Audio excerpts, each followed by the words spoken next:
Nima taom qilishni bilmayapsizmi? Unday bo'lsa bu taomdan albatta tayyorlab ko'ring. Uydagilar maza qilib yeb olishadi. Ishimizni bismillah deb boshlab, grechka bilan guruchimizni sar yog'da chiroyli qilib qovurib olamiz. Taxminan 1-2 daqiqa. So'ng tabga ko'ra tuz va ustini qumgunicha suv solib, ustini yopib, dimlab pishirib olamiz. Qarabsizki, bu usulda tayyorlangan grechka va guruchimiz dona-dona bo'lib, juda ham mazali bo'lib chiqadi.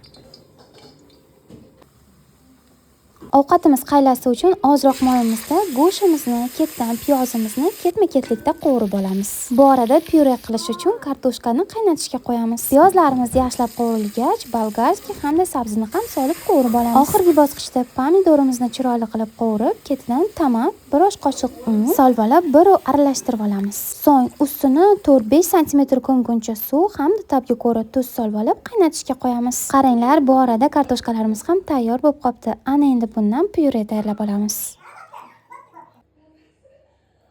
Qaylasi tayyor bo'lgach, rayhon hamda chesnoklarni qo'shib olamiz. Ana endi tayyor bo'lgan taomimizni ketma-ketlikda terib, dasturxonga tortamiz.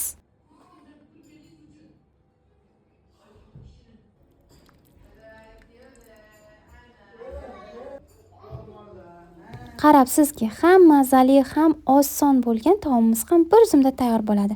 Albatta tayyorlab ko'ringlar. Yoqimli ishtaha!